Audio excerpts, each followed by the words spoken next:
Eh, paayos mo kasi hawak mo. Ayusin mo kasi yung paghawak mo lang yun. Hindi, yung sa dulo. Oh, dito mo lang yung kutsara. Kaya niya, oh.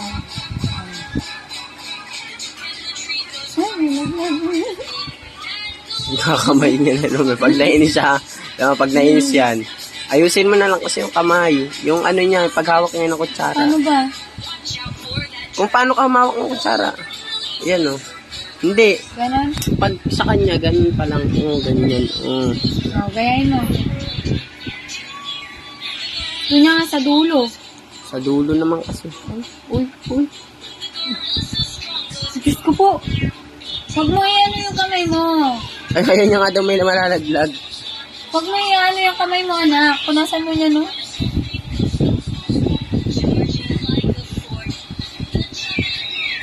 Wag, kulit ah. Huwag mo ipupunas to. Yung kutsara mo, lagay mo dito. Boy na.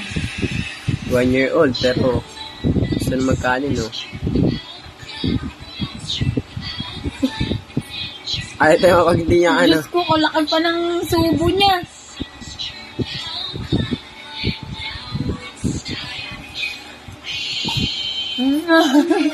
Si mama na yung sinubuan niya. Oga! Pag-hawakan. Yan! Ganun yung hawak. Wag na to. Ayan! Kami na ako napapanganga ako eh. Talian mo dapat kasi bago pag kumakain siya, pumunta sa kain sa buhay. Uy, anak. Kalma ka na. Malapit na naman. Kalahati niya na, oh. Wow. Very good. Nam-nam nga daw ibig sabihin masarap. Wow. Galing niya kumain. Pero ba? Huwag kamay ah. Ganun siya pag naiinis siya, hindi makuha ng kamay niya. Ayun ang ano niya, hobby niya. Kakamayin niya na. Oo. Huwag gagamit ng kamay. Very good yung ano ko. Wala na. Kukulit.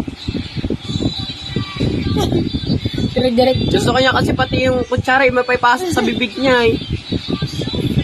Malit ang gamitin niya kapag. Dapat malit kasi kutsara. Meron tayo malit.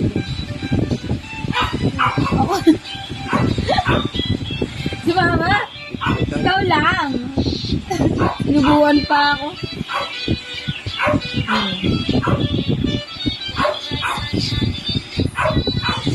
Wow. Alam niya na umawak ng kutsara. Pinakita ko pa lang sa kanya. Alam niya na eh. Wala ka mga saglit na.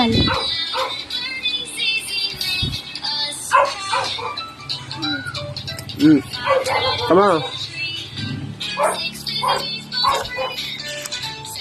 Hindi, ito sa'yo. Mainit yun, mainit. At yun anak, hot.